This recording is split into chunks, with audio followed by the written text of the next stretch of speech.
So doctor గారు అంటే ఇప్పుడు సాధారణంగా ప్రతి తల్లిదండ్రులు కోరుకునేది పిల్లల ప్రవర్తన బాగుండాలని చెప్పేసి. అంటే ఈ మధ్య కొన్ని సన్నివేశాలు చూస్తున్నాం. బహిరంగంగా టీచర్స్‌ని కొట్టడం. రైట్. 2 వీళ్ళు కౌమార దశకు వచ్చిన తర్వాత వాళ్ళ యొక్క ఏదైతే అట్రాక్షన్స్‌ను క్యాచ్ చేసుకొని కొన్ని తప్పుడు నిర్ణయాలు తీసుకోవడం ద్వారా అంటే ఇలాంటి ఎక్స్‌ట్రీమిస్ట్ ఏదో ఒక డెసిజన్ తప్పుడు బలహీన క్షణంలో తీసుకోవడం వల్ల వాళ్ళ జీవితాలు నాశనం అవుతున్నాయి. సో అంత దూరం వెళ్ళకుండా ఉండాలంటే అటు పిల్లలకి ఇటు తల్లిదండ్రులకి మీరు ఎలాంటి సూచనలు ఇస్తారు?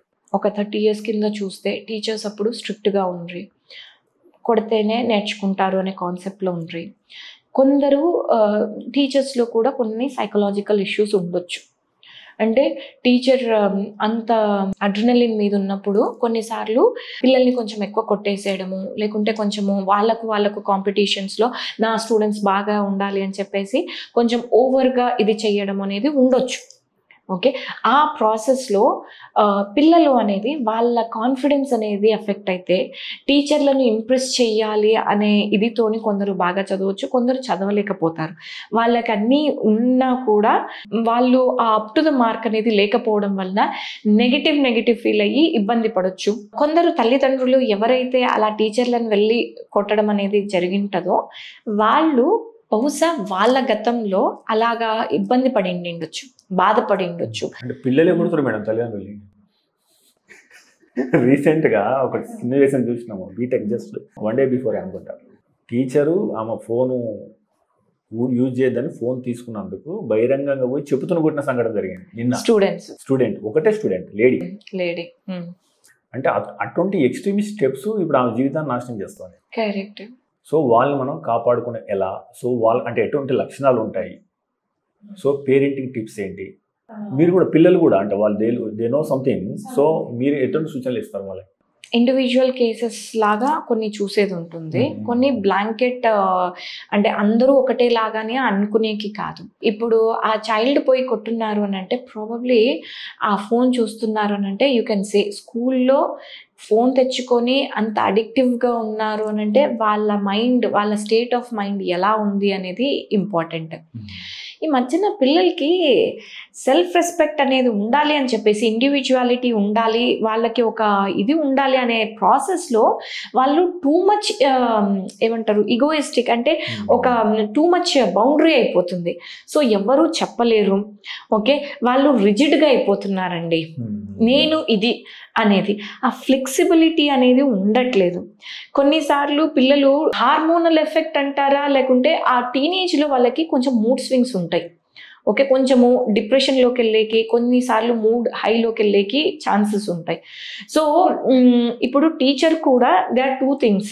టీచర్ ఇలాంటి సంఘటనలు ఈ మధ్యన పిల్లలు ఎంత సెల్ఫ్ రెస్పెక్ట్ అయిపోతున్నట్టే, మీరు నాకు ఏమైనా ఫీడ్బ్యాక్ ఇవ్వాలి అనుకుంటే పక్కన క్లాస్లో పిలిచండి, అంటే క్లాస్ నుంచి పక్కనకి పిలిచి ఇది చెయ్యొద్దు ఇలాగా అనేది చెప్పాలి అనేది ఎక్స్పెక్ట్ చేస్తున్నాను. ఇప్పుడు ఐటీలో కూడా ఎంత తప్పు ఉన్నా ఏది ఉన్నా కానీ ఆ ఫీడ్బ్యాక్స్ అనేది వీళ్ళకు చాలా సెట్ బ్యాక్ లాగా అయిపోతూ ఉంది. సో అందరి ముందర ఇది చేసినప్పుడు ఆల్రెడీ వాళ్ళొక ఇమేజ్ అనేది ఉంటుంది, అందరి ముందర చేసినప్పుడు దే రిటాలియేట్, రివర్స్ అయిపోతారు.